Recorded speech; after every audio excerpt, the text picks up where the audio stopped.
Namo Vishnupadaya Krishna Prasthaya Bhutale Srimate Bhaktivedanta Swami Niti Namane Namaste Saraswata Devi Gauravani Prachadane Nirvashesha Shunyavadi Paschatadesha Tarane Sri Krishna Chaitanya Prabhu Nityananda Sri Advaita Gadadhar Shivasadi Gaur Bhakta Vrinda Hare Krishna Krishna Krishna Hare Hare Hare Rama Rama Rama Hare Hare.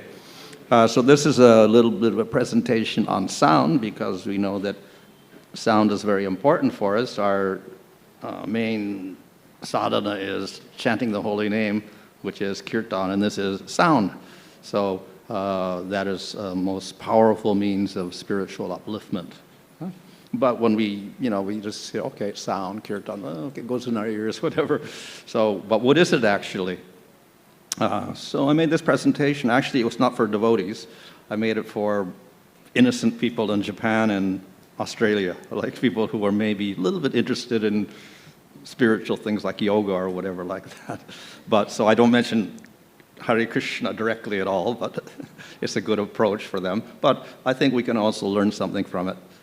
So as we know, sound is, we just say sound is, it's something going through the air, little particles moving like this, little vibrating particles, and it hits your eardrum, and your eardrum vibrates, and it goes into your nervous system, it goes into your brain, and then you hear sound. That's what we think sound is. And if we take that materialistic definition of sound, we'll see that it's basically some sort of frequency of vibration. And if we look at vibration, we'll see that this is constitutional to the universe and constitutional to matter. Everything is vibrating with certain frequencies. So we got this probably old science with the atoms and stuff. They got far beyond that nowadays. But anyway, when I was growing up, you had a picture of an atom with electrons around it and a nucleus with protons and neutrons in it or something like that. And now they got other particles in there also. But anyway, it's basically moving. Everything is moving at a certain frequency, with the atoms.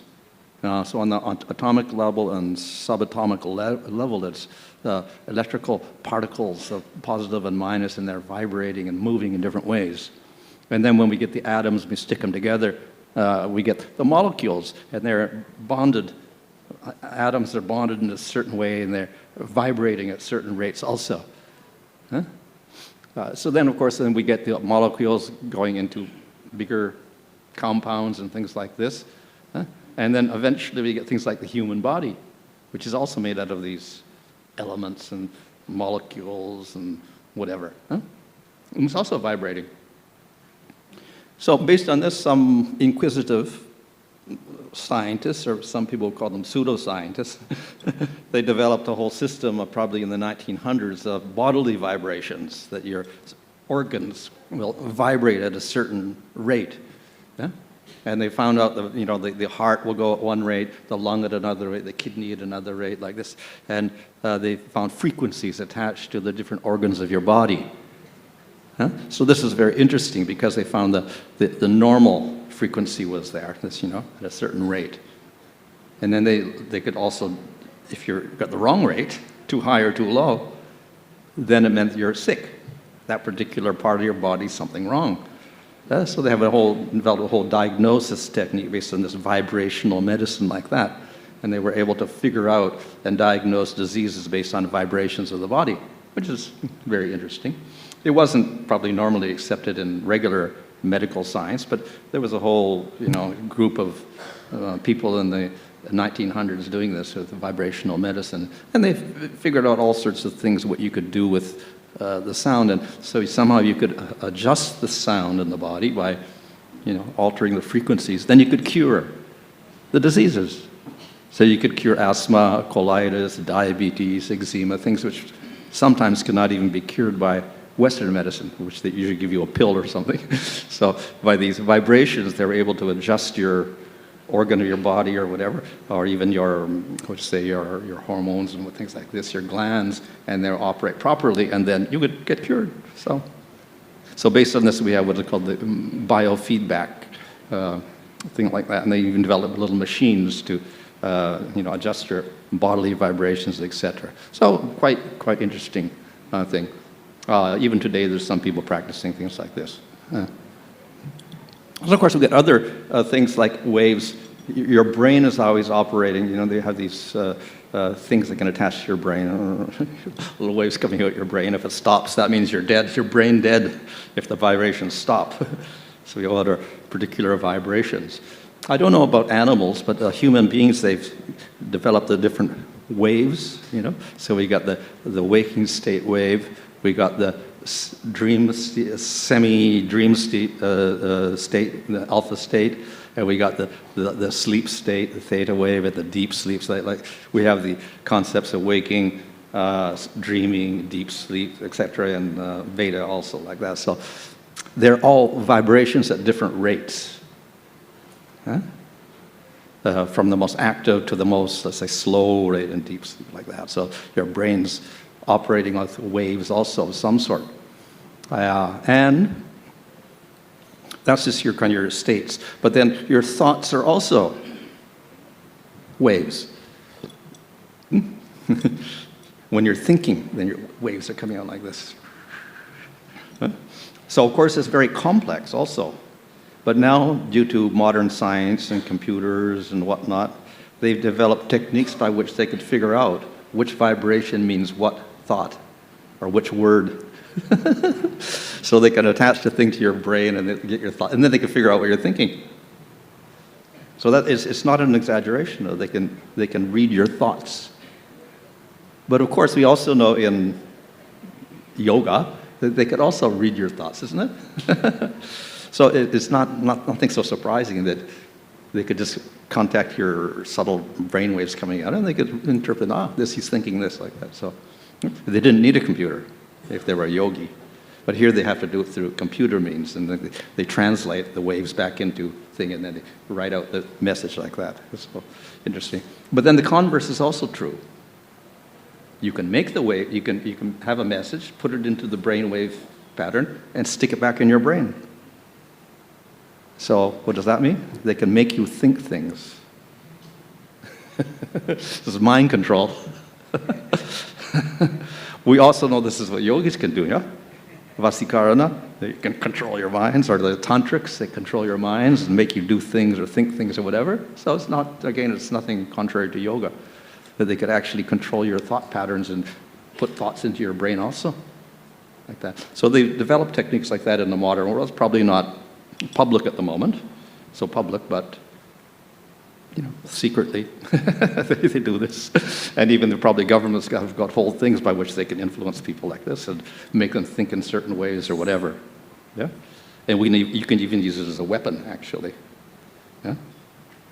We saw that, I think maybe you read the newspapers, how American government officials went to different countries, communist countries in particular, and they all got brain sick, all sorts of weird sicknesses in their brain and headaches and things like this. And it's been going on for years, and they couldn't figure out what is happening. Somehow their brains get affected, and it's even happening today again. In the modern, you know, just there's last month there was again reports of embassy officials all getting sick in certain countries, you know. So, and they think it's because of this waves going in their brain or whatever. Yeah. So. That's just the brain waves. So that's the human body. So the earth is also vibrating. We don't usually think, of course we have earthquakes and things like that, big vibrations, but they've discovered there's something called the Schumann Resonance, which goes at 7.83 hertz. That's the normal vibration of the earth. I don't know how it actually works, but it goes to the earth, it goes up into the ionosphere and comes back like this. So there's a certain frequency. That's the normal frequency of the earth, which is very interesting because this is also the alpha wave frequency of your brain, which is the relaxed state of your brain when you go into meditation. So it's very interesting that the natural resonance of the earth is a meditational state of your brain, which is also why the yogis will go to the forest and relax in the forest, and then the earth resonates with their brain waves in a samadhi state. Say that. So, interesting phenomenon. Now, that's just the scientific part of it, like that, how it works. So, we know that around the world, and particularly in India, that since ancient times, they've designated certain places as special. We call them tirthas. And if you look in the Puranas, they're all over the place, glorified for purifying you and whatever, becoming spiritual, getting rid of all your sinful activities, etc. Just by being there, something happens to you. So there's the earth itself, by these different locations, are very sensitive. We can say that they're maybe emanating these vibrations very nicely, and therefore, they've been designated as very special places, tirthas. But it's not only in India. It's around the world that this has been taking place. So we know that in ancient, if you look at archaeology and what we call prehistoric civilizations or whatever, they built huge monuments like Stonehenge, like that, when they didn't even have tools. And they had to lug all these huge rocks from hundreds of miles away and make these things, which probably took them 100 years or so. Who knows how long it took them, even though they were just, cavemen or whatever like that. And they built all these things, not just one, but all over, everywhere, even in India, in Europe, in Africa, everywhere. They built all these things all over the world in special places. So again, it's because of this, they're like tirthas, special places where there's a special vibration coming out, and very good for their shamans or whatever like this, to get higher messages or whatever. So they're all over the place. If you look on internet, you'll find all over America, we find these circles, stone circles or mounds and things all over America in ancient times, going back 7,000 years or 12,000 years or whatever. Like in Turkey, you'll find them, and all over the place, Europe. Okay. In fact, most of the famous cathedrals in Europe were based upon where they had these, old pagan monuments. The sacred spots of the pagans became the sacred places to the churches or the cathedrals in Europe. So anyway, Earth itself is filled with these special places because of the vibrations of the Earth, which will give you some higher realization. Okay. So, vibration is very important for the Earth and for the human being and the brain and the cells of your body, whatever. So, human beings since ancient times have also had music.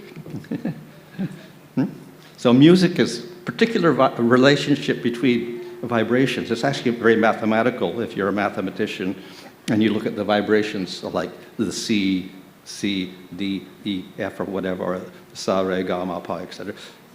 Certain vibrations, and they're very particular how they relate to each other. Yeah? And if it's off, then you're not on key, you're not a good singer. If you don't get the right vibrations, the proportion between the Sa and the Re and the Ga, if that vibration's not proper, then you're not a good singer. Yeah? You're singing off key, we don't like it, go away. Yeah? So you have that particular vibration related to the bass note, we call it C or Sa. Yeah? So they're mathematically related to each other. And based upon that, you combine these fixed notes in a certain way, and you get a pleasing melody, a tune, like that. So this has been all over the world. Every civilization will have some sort of music. They'll have the singing, and they'll have the instruments. All around the world since ancient times. And of course in India we have way back the Samveda, which has got all 7 notes there, and all very particular, that everything has to be in tone properly. And even if they don't have 7, they have 3 tones. Again, it has to be in tone very properly. And if it is in tone properly, then the mantra has effect. Yeah? So the music is a very, a mysterious bunch of sounds because it has a great effect upon the human being, yeah? In many different ways.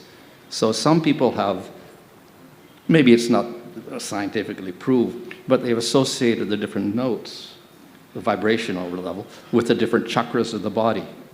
So we have the 7 chakras of the body, and they're all vibrating at a certain rate, and each one is associated with a different note, a different vibration also.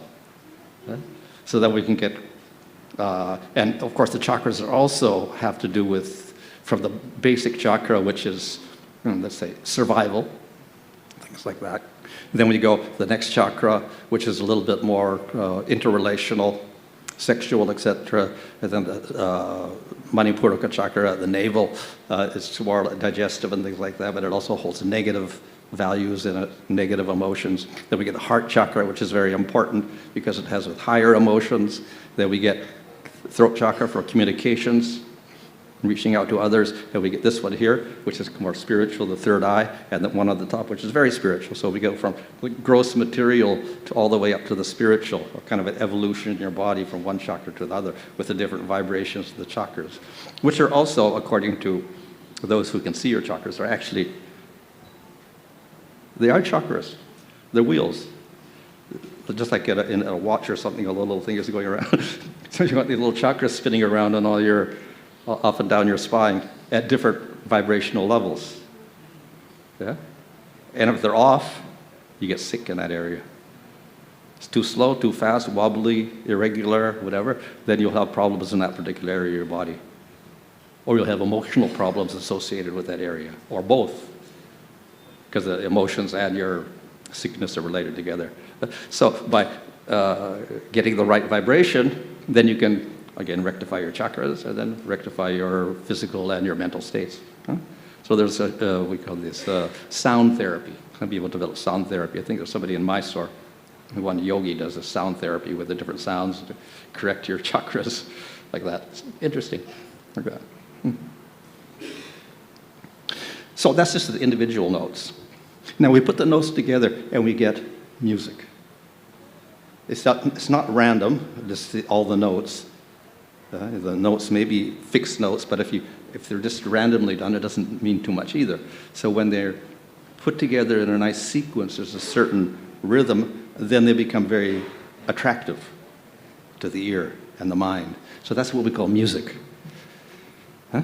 So music has been developed by all societies also, and it's very interesting because even science has shown that music has a very great effect on life. So they did experiments with plants and music. So we have some classical Western music or some ragas playing. The plants grow nicely. Then we put on some harsh, rhythmic, heavy rock music or metal music, and then the plants get all stunted. Huh? So they've done many experiments like that.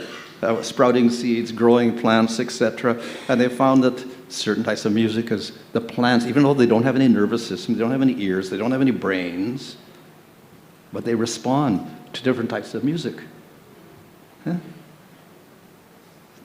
So, obviously animals must also, so they experiment with rats or mice or whatever. Huh?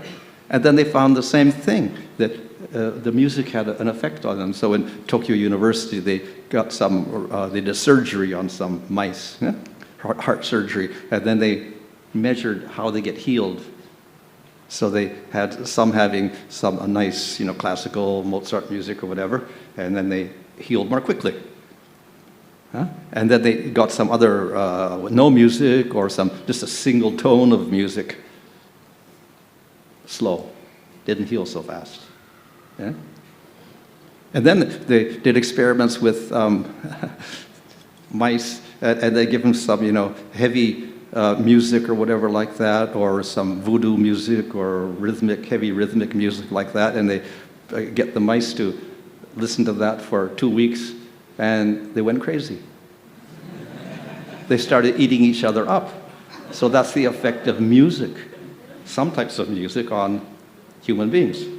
Now, we do know in the modern world that some of these people, they're really addicted to music, and they're in these discos all night, and bang, bang, bang, all sorts of crazy sounds coming out. So you can imagine what effect it's having on their brain. Huh? Because the mice, they went crazy. They started eating each other up. Huh? On the other hand, if the mice had the nice music, the calm music, whatever, relaxing music, their IQs improved. They had a maze, you go through the maze to get the food. So the mice that got the good music, they would go quicker. They figured out everything much quicker. So it affected the IQ of the mice and the behavioral patterns of the mice, the type of music they had. They did it on human beings. So, like, obviously, we're probably going to have the same effects. So they did experiments with, relaxing music on human beings, and they found that those people that had relaxing music, then they healed quicker. And the reason was, they said, the cortisol levels get affected. And cortisol is, it's good in one sense because it excites you. And when you're in a stressful situation, the cortisol goes up. And when you're in a stressful situation, then you react very quickly, like an animal when they're in danger. And then they run away, or they'll fight, one or the other. Yeah? But it's not good long term to have high cortisol levels. It starts destroying your immune system. Your cells start reacting negatively. So ultimately your health decreases like that. So they found that this relaxing music lowered your cortisol levels, and therefore it helped the healing. Where you have other type exciting music, then cortisol levels went up, and you wouldn't heal so fast.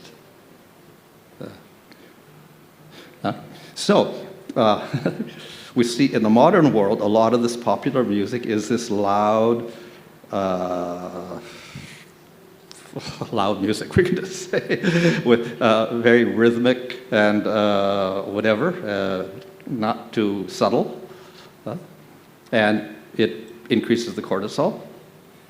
And what the cortisol does, it also creates an addiction. Once you get the high cortisol, you want more high cortisol. So that's why people who get addicted to that music, and they want more music and more music and more music, want to go to more discos and more, events like that.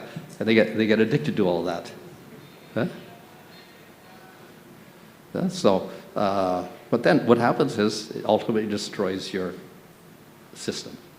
This is the problem. So this is just the effect of music on people. Yeah. So music, sound is very important, and they use sound as a weapon. So they develop weapons. They haven't probably used them so much, at least not obviously, but they have created weapons, a lot of countries in the world, that can induce paralysis, vomiting, seizures, and things like this. So they just blast this sound at you. Everybody falls over in convulsions or something. Huh? So sound is very, very powerful. Huh? But this is material sound. We can think of it also in terms of the gunas. In the Bhagavad Gita, we have sattva, rajas, tamas, guna. So of the sattva is the best. And what's the nature of sattva? It's maintenance, restoration, balance. So that's good for your health. Rajas is active, passionate, creative. Tamas is destructive, like that. So we can put everything in categories. So food also is vibrational. Also food's got vibrations. So sattvic food is good vibrations, maintains your body. Rajasic is very stimulating. It's very thrilling at the moment, but long-term suffering. And then tamasic is suffering from beginning to end, basically. So you could classify everything like that, your food, your type of exercise you do, your worship, your knowledge, the type of actions you do, your values, etc. And you can put the music in the same place. With the peaceful music, which relaxes you and helps restore your system and your mental peace. Then we got the stuff that excites you, like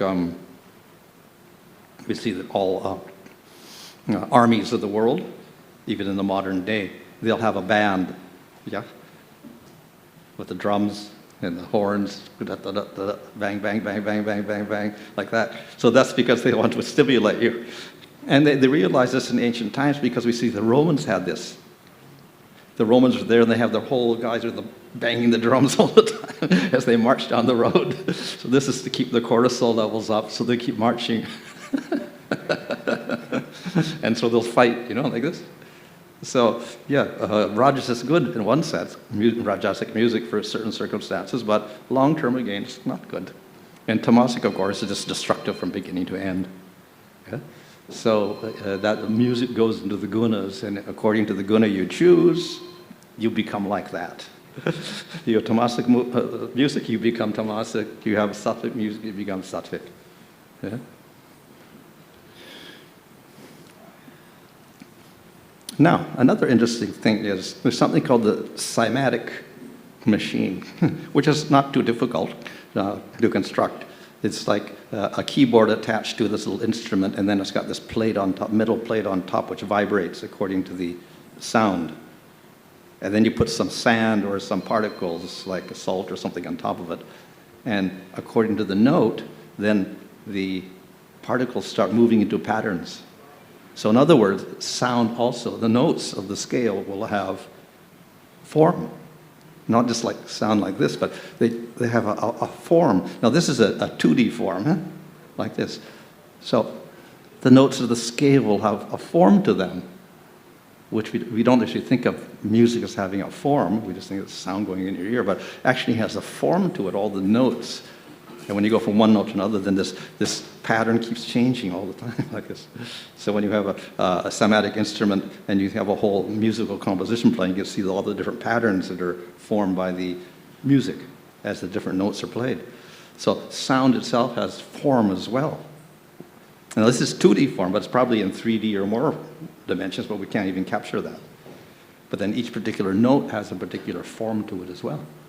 So it's a little more complicated than we think. Now, this is only material sounds. I'm not talking spiritual sound yet. Only material sound, but it's much more complex than we think it is, and the effects on it is so weird. All sorts of weird things like this, even a demon. So, to become a little Vedic, then we have mantra. Mantras are sounds, okay? Combinations of particular sounds which have particular effects. Now you can also diagram the mantra. That becomes a yantra. Yeah? So we have our Krishna mantra that you get in second initiation, the 18-syllable mantra. So there's also a yantra to go with that, which is a diagram, like something like this. Of course, this one doesn't have the mantras engraved in it, but those ones usually have mantras in them. But anyway, the yantra is basically a two-dimensional representation of sound. Right? And actually, all the yantras ultimately represent the whole universe. Right? Because you see the structure here is basically, it's actually like a Bhumandala with Mount Meru in the middle, and then the dvipas around it, like this. So this is this very basic structure, and we have all sorts of things like this. And the idea is to understand that the whole thing is very symmetrical. The universe is symmetrical. So we have the 5th canto of Bhagavatam with all these descriptions of Mount Meru in the middle, and then the Varshas going one out, and then each is 2 times bigger than the other, and we have oceans and land and oceans and land. And what does it all mean? It's all a very symmetrical arrangement of things. Yeah? And that's the universe. And that symmetry is reflected, let's say, in the music and things like this, and it's also even in the universe itself, in the galaxies. The same order is there. In the seashell or in the pine cone or in the sunflower, whatever, we'll find the same mathematical principles of symmetry at work everywhere in the universe. So, getting onto form and music. Ragas are a selection of those notes, sa, re, ga, etc. It could be 5 notes, 6 notes, 7 notes. They could be tivra or whatever. Komala also. And you get all sorts of different ragas, which is a combination of those notes. And then out of those selection of notes, then you make a melody and develop the melody. So that becomes classical music. But the ragas also have form. So if you learn music, then there's a little verse that goes with each raga. A Sanskrit verse that describes who is that raga, or it could be a male or a female, man or a woman. So they may be bluish in color, or blackish in color, or gold in color, or white in color. They're doing different activities and holding different things in their hands, etc. So each raga has a personality or different form. And then if you meditate on that personality of the raga, you learn the notes of the raga, and then you can deliver the raga properly to get the right meaning out of it. And then when a person hears it, again, they can visualize the form of the raga and that personality as a result of the expert singing. And, of course, it gives a certain effect. This is just a raga there, you see there? That's the Hindola raga. And what is it? Swing. Krishna on a swing. So some are kind of spiritual. Okay, so then we have a very important aspect of sound, words. So if you look in the Bhagavatam, actually, in the 3rd canto, when it talks about the elements and things like that, then when it talks about sound, the element of sound, we have ether, and then sound is the essence of the ether, and then we have touch and air, etc., form and fire. So the sound definition is, it's not random sound. Sound with meaning. That is real sabda. It has a meaning to it. Yeah? So words have meaning for us. So important, because this is how we develop as human beings, particularly. Animals, I think they got some dogs to talk. I saw that on YouTube. They can say a few words. But I think they got chimpanzees to talk. They maybe learn 20 words. There's a limit. Nothing more than that. 20 words maximum. They raised the chimpanzee from childhood and started teaching it like a normal child, but they couldn't get more than 20 words out of them in their whole life.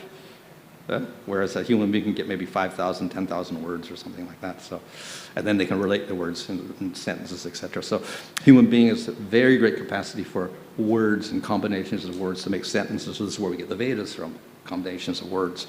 So it's very important for us.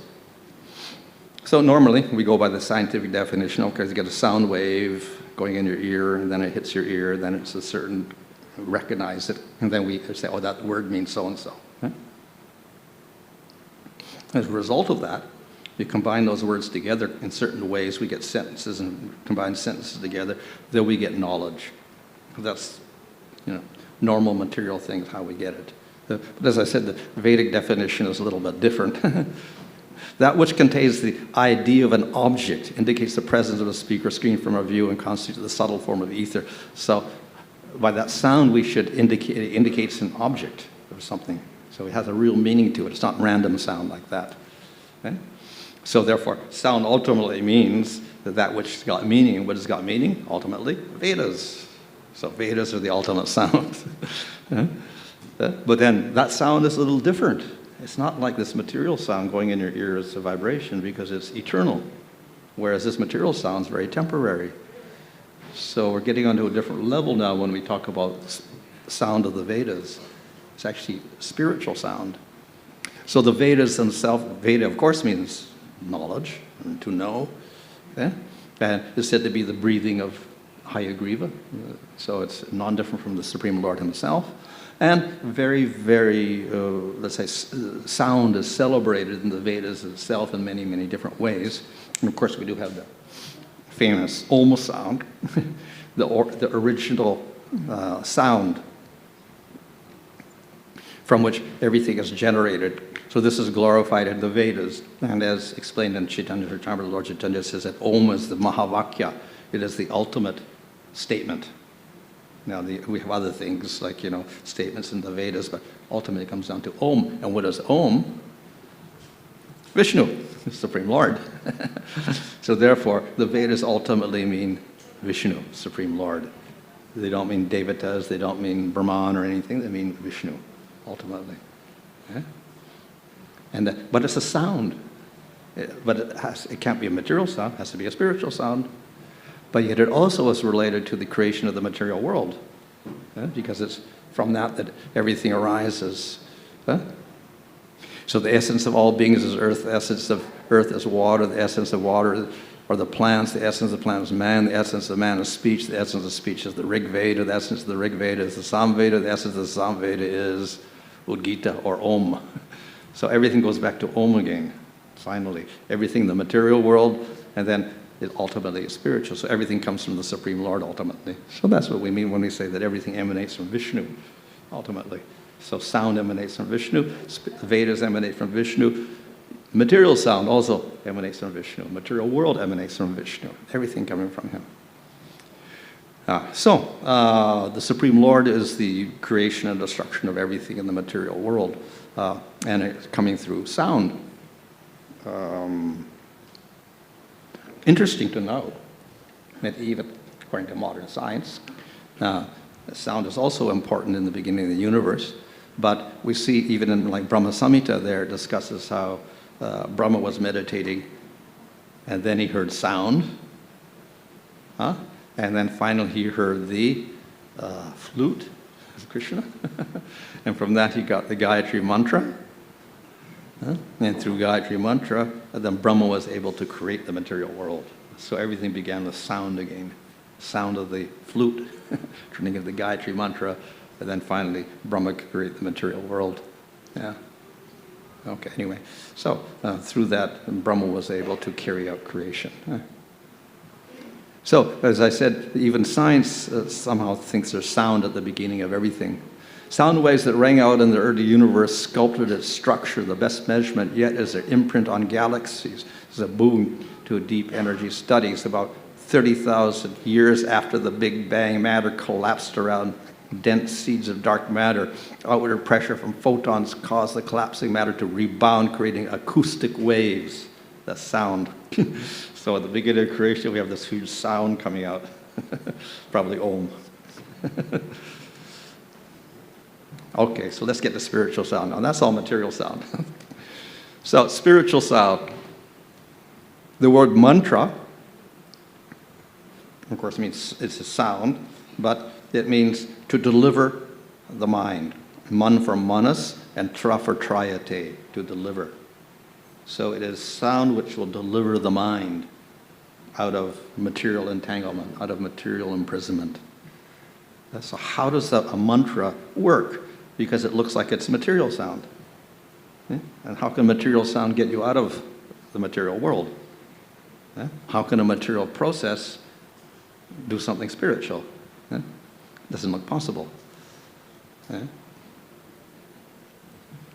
So the answer is actually it's sound, but that mantra is actually from the spiritual world. It's not from the material world at all. It's spiritual sound, not material sound. It enters into the material universe, just as the Supreme Lord himself of the spiritual world also enters into the material world, and we can see him, but he's not affected by it at all. He never becomes material. So the mantra also is spiritual in nature, from the Lord, not different from the Lord. But we can also hear it in the material world, but it's non-material. Very mysterious. How does that happen? How do we get something operating like that? So there's a little subtle description of how this happens also in the Bhagavatam itself, in the 11th canto. There's a little bit of a commentary there. And it's also in other, not only in Vaishnava literature, other groups also explain sound in this way. Its original nature is para, or spiritual. But then how do we access that spiritual sound so that we can hear it with our ear? So there's like a evolution of that sound so that we can begin to hear it and say it. So it's originally para. It goes through a little transformation, comes pasyanti, which you can kind of mentally kind of think about it with your mind. Then there's a madhyama stage where you can actually intellectualize and say, oh, that sound means this. It's a certain word that I identify with that object. Right? So we can think about it a little more logically. And then we can actually begin to say it, vaikari. And when you say it, then you can hear it with your ear. So in other words, it goes through this evolution. The sound, spiritual sound, goes through an evolution by which it becomes audible to our normal, what we call material ear. And we can say it with our material voice. This also operates through the chakras. It goes from the base chakra all the way up to the throat chakra, then you can say it like that. So, but basically, the idea is it's para. So it takes on these different levels where it becomes accessible to our mind and our intellect and our senses, but it doesn't lose its spiritual nature. So that pink level at the bottom remains in spite of the fact that we can hear it with the ear. So that's what the mantra is. It appears to us to be just a material sound, but actually it's carrying that spiritual potency, which is its origin, with it. And therefore it has spiritual effect on us. like that. So we take it from the vicariate level, we say it, and then somebody hears it, and then again it goes back, and it goes, the para sound is there. And this will affect the Atma. And then the Atma gets connected with Supreme Lord. Yeah? So basically, it's coming from the Supreme Lord in the spiritual world. We can say it, and then we can hear it, and then it goes back to Atma, etc. And then it connects us back to the spiritual world. So this is how it works. And it's all para operating. Yeah? But we're operating through the material ear, so to speak, but it's picking up the spiritual sound also, and it purifies us, and it takes us to the spiritual world. So therefore, it remains spiritual in all cases, but it's mercifully accessible through our senses. Huh? So that's, of course, the theory. So people will say, well, yeah, that's all nice, it's all scripture and whatever, but how do we believe all of that? Well, mantras, what do they just look like sound? How can they be very special?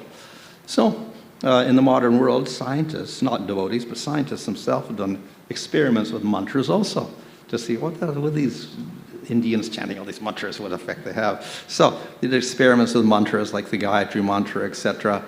And then they did find out that by chanting these mantras, it actually had physically detectable effects of unwinding your DNA, for instance. If all your DNA gets tangled up, basically, that's not good for your cells.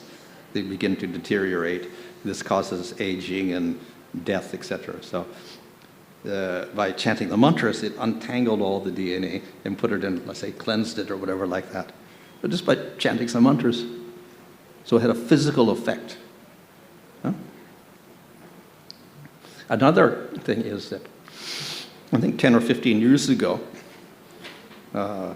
one scientist discovered these little things on your chromosomes called telomeres, little caps, little thingies at the bottom, at the ends. And if they're very small, it's not very good because that causes aging, decay, subject to disease, etc. And if they're very strong and big, then that means you stay youthful and healthy. Yeah? So it's a good way of, let's say, indicating your health by looking at your chromosomes and see if you got nice telomeres. And okay, good health, strong. And then you see, so it's a good way of indicating your level of health. Huh? So then the question will come, okay, so what do we do to get your telomeres nice and strong? Yeah? What's the thing to do? Yeah? So then they experimented with different things, and they found out, yes, if you walk every day, good, it does something for your telomeres. Just walk every day, 10 minutes a day. So the one who discovered this whole thing, then she began to walk every day, increase her telomeres, and it worked. So you can, just a simple exercise can increase your telomeres. They tried food, like vegetarian food, very good. You get a 5% increase or whatever. They tried yoga, again, maybe 5%. They tried Qigong, which is a Chinese type of yoga exercise, but a little difficult for people to learn, so it was that way not so easy. They tried soft, relaxing music, okay, 3% or whatever like that. They tried getting together once a week as a group and just discussing things together. Just like community, get a little human contact or whatever like that. Very good. They got 5% increase also, just from that. Just having a ISKCON. So various things would increase your telomeres, and they could have they could physically measure this increase. So music was there, exercise was there, getting together, all these things. And then they tried kirtan. And they got 43%.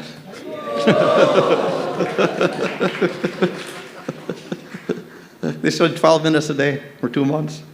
They got 43% increase of their telomere strength. This again is a physical effect. It's not even a spiritual effect, but even physically then, the kirtan can be effective. Of course, we could say, why? Because it has the music element in it. It's got the togetherness element in it.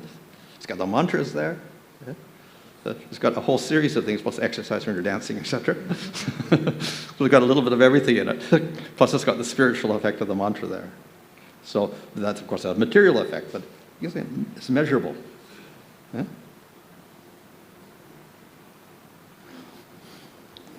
So, of course, on the subtle body, that's the mind, etc., then they found, of course, that the mantras could affect your mind also because, it affects your breathing, and breathing is related to the mental state, etc. So they found that it operated on the subtle body as well. But, of course, we're interested in the spiritual level.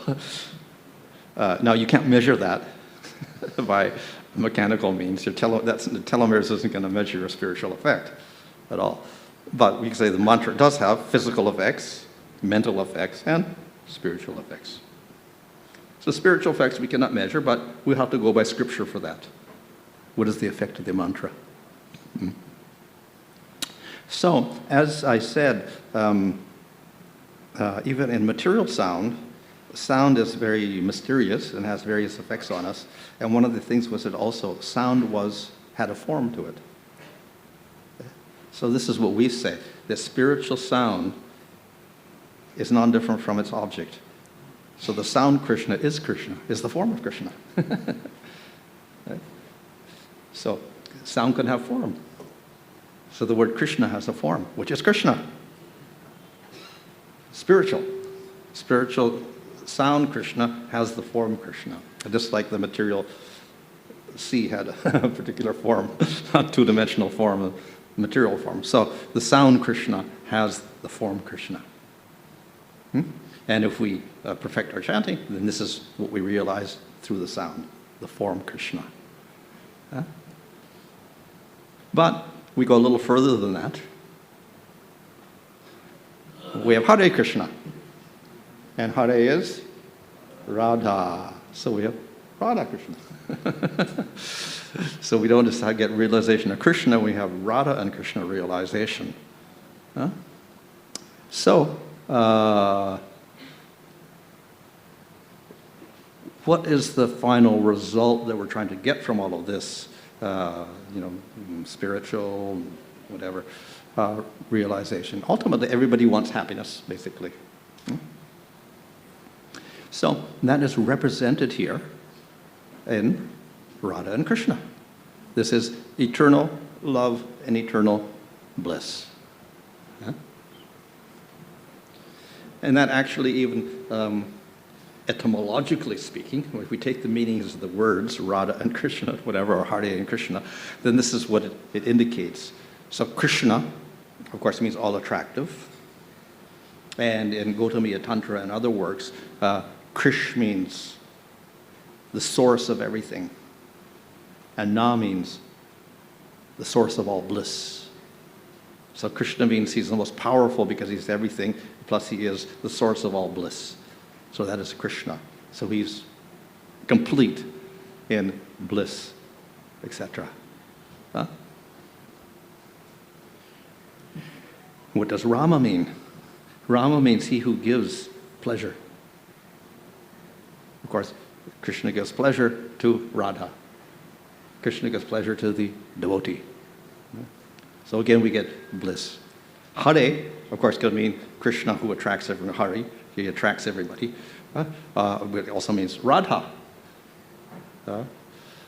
And what is Radha? Radha is Hladini Shakti. She is also bliss. So we have three words of bliss: Krishna, Hare, and Rama in our mantra here. So therefore, the whole goal is that bliss by realizing Radha and Krishna. So we get the spiritual bliss of prema through sound, chanting the name of Krishna and Radha. So the mantra, therefore, is not normal sound. It's spiritual sound. And as we've seen, it does have gross physical effects like telomeres, etc. Increasing has effects on your mind by relaxation, etc. But then the real meaning that we want is on the Atma or the soul. And what does that do? You get the bliss. You realize Radha and Krishna and you get the bliss. So therefore, acts on all levels. Your DNA level, your chakra level, and your Atma level. And this way, we end up with the highest bliss. So it's a spiritual in essence, even though it may be covered over, so that we can access it with our ear. And then we end up with our realization of Krishna. Okay, fine. Okay.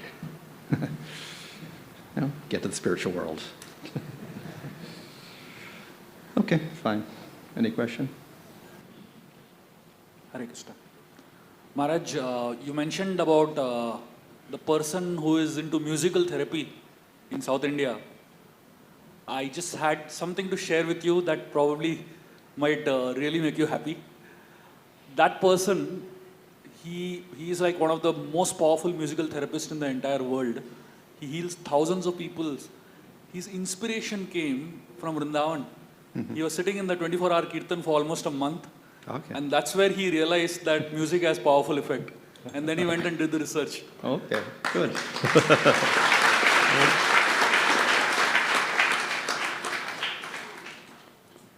Hare Krishna Maharaj, Pranam. The wonderful, very soothing explanation Maharaj you gave, mercifully.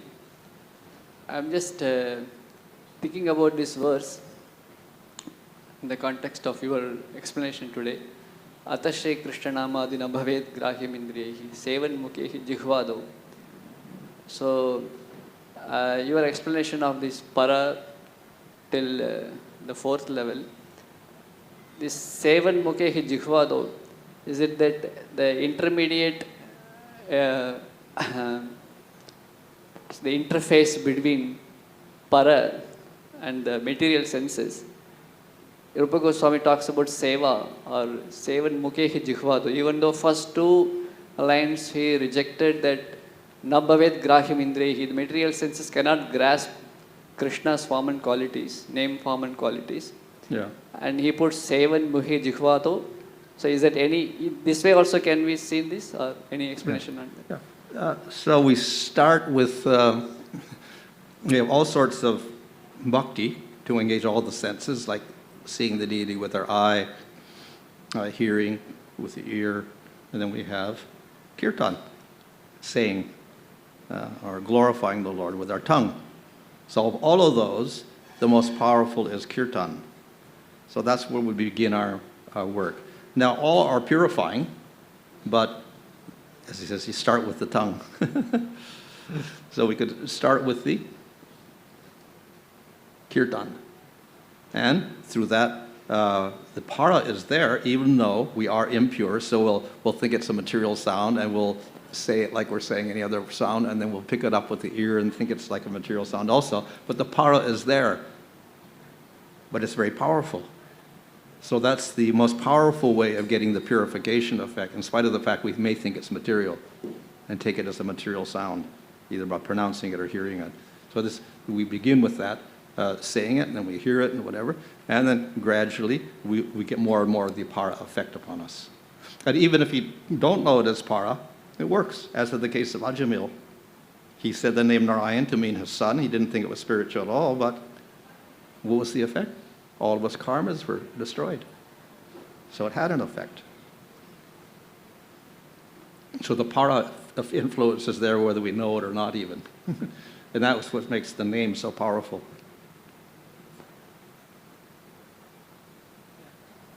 Hare Krishna. Thank you, Maharaj, for this nice presentation. Srila Prabhupada mentions in like different purports about like one should hear from the lips of the pure devotees, and you also spoke about the 4 levels of sound: para, pashyanti, madhyama, and vaikari. So nowadays we have like in the last 2 years especially, like we have many online classes where most people we hear through the medium of either pre-recorded classes or live online classes. So through this online medium, suppose can we access the para level of the sound of a pure devotee, or do we access the lesser levels? Actually? Yeah, that's a very interesting question, because we find that, for instance, even with Prabhupada, those people who got to meet Prabhupada or to hear Prabhupada or talk to Prabhupada, they're considered more fortunate, yeah, than those who maybe saw him at a distance or maybe just got a letter from him or maybe just never met him at all, but were alive and took initiation by mail. So those who got a little contact were considered a little more fortunate. So there is some power in direct contact, definitely, and we can see that in the Vedas, you took a guru and you learned from the guru, so it was very direct. And there was no alternative anyway, because there was no television, there was no Zoom, there was no tape recorders, there was nothing. So there was no books even. It was all oral anyway. So you were forced to have immediate contact. And if the guru didn't say anything, you couldn't learn anything. And you had to go to another person. He wouldn't teach you either, unless you accepted him as a guru. Then you would get it. So by force, more or less, it was direct contact. So that's the most powerful of all. Yeah? But if that's not there, then we have these other things also. So we have the Goswamis writing books and preserving the books in Vrindavan and sending them to Bengal and having others explain them. So obviously it had value in spite of the fact that it was written down. It wasn't direct contact with Jiva Goswami or Rupa Goswami. It was through the book and then through another person like Srinivasacharya or something, delivering and explaining it to his disciples. But still it had effect. But again, we had another person there. So that's why we have a parampara, basically, also. So we may have the books, but we also need a person there to carry on the effect. Huh? Now we come to the modern age. And of course, with Bhaktisiddhanta Saraswati and Bhaktivinoda, they understood the books are, you could print books like anything, so they started printing books and distributing books. And we do that now also. But then we've entered into another age where we have, first there was little tape recorders and the small tape recorders, cassette tape recorders and things like that. Now we've got these little tiny things, I don't know what they even call them. All sorts of things you can use to get the audio on, etc. And then we get Zoom and, all this stuff. Very high-tech communications. So what is the effect of that? So where is the para sound and all of that? So we could even ask, well, you hear a tape recording of Prabhupada, is that para sound or what is it? Because if you heard him directly, it's one thing. If you hear a tape recording, it's kind of okay, better than nothing, but it's not the same as direct, is it? So looks like there's a little bit of a in-between thing there where part of that sound comes through, but maybe not completely, because actually it's just probably a dissemblation and a reassemblage of sound particles on different media like that. So it's not the actual sound, it's indirect. But even then, it seems to have power in spite of that. But not as powerful as the original, I would say. We can say that for anything, material sound also. So in the material world, you have the direct performer, a singer or somebody like that, and people will pay money to go to that singer and hear a direct performance. Even there, it's not so direct because they're using microphones and so many things like that, but at least the person is there and what they're directly performing. Second choice is you could just hear it through a recording or whatever. You could do that. Some people will do that, but they would rather prefer the direct performance, and they get a certain experience by that, which is different from sitting in your room and relaxing and seeing it on the television or hearing it in your earphones or whatever. So the direct experience is something extra as well, even in the material world. Yeah? So that's also there. Huh? So we can say it's there because it's spiritual sound. It does have the effect even if it's reproduced or whatever like that. But the direct one has got more power in it. Harekrishna Maharaj. What is the role of repetition in mantra? Like we have our 108 repetitions, then 16 rounds. Yeah. So what is the role of repetition? So why there is a repetition in a mantra? Why we have to repeat? Okay. And why the fixed numbers? Like so, yeah. What is its role? Well, we repeat one, of course, is sadhana, because we're so covered over with ignorance that repeating once in our lifetime has some effect, definitely, but it's not going to do the complete job unless we do it every lifetime for 1 million lifetimes or so. So to make it a little quicker, we do the repetition of this lifetime consciously, so we'll get more effect of the mantra. In other words, 1 mantra is powerful, 2 mantras is more powerful, 3 mantras is more powerful, 100 mantras is more powerful. So the more we do, the better. So that's why repetition is there. It's a sadhana. Of course, abhyas means repetition, so generally we do practice by repetition. Right? And then we count. This is a scriptural rule, actually. You should count your japa. Yeah. So this, again, is part of let's say, discipline. We make a vow that I'm going to, do so much, and then we try to fulfill that vow every day. So that's a good practice for us, that we maintain a certain standard every day. It's not absolute, because you could keep that standard up in terms of numbers, but not quality. You cheat on the quality and get the numbers, but not the quality. But at least even the quantity is better than less quantity, So at least you're having part of the standard up there by having at least the numbers there, even if you don't have the complete quality there. So therefore, that's why we have, counting as well. But it's flexible, so the name is such that there's no hard and fast rules. So simply because you chant more doesn't mean you're the best. So according to your capacity, but at least if you have devotion, then that's what counts. So the devotion is there, and then you have, a certain regulation, and Krishna is very merciful. Harekrishna Maharaj.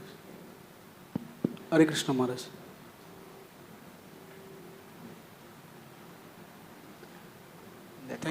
Thank you for very elaborate explanation, technical explanation for the sound magic of history of sound. In my college days, I have seen someone who started chanting, but went a little kind of mad. Mm-hmm. So parents took him to psychiatrist, and it was suggested for him not to chant. So, is it that Hare Krishna Mahamantra works for the even mental patients?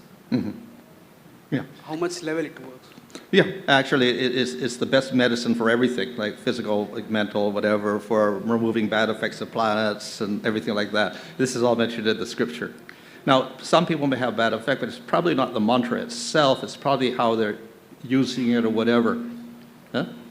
So it's maybe the way they're chanting or something, or the way they're concentrating with their mind, they're doing something wrong there. So that's why they're getting some other bad effect or whatever. Hare Krishna. So, thank you very much, Maharaj, for sharing your valuable experience. And we look forward to your continued association. I think you have shared quite a few deep realizations on the sound vibration, and many of our youth, they always connect with, others who are not so exposed to Krishna consciousness. So, the methodology which you have just shared will be very useful for many of them. Incidentally, yesterday we had our youth festival, Prerna, and today we have many people from our youth program who are part of the audience, so I think it was a very appropriate topic. So, let us express our gratitude to His Holiness Bhanu Swami Maharaj by loudly chanting. Hari Bol.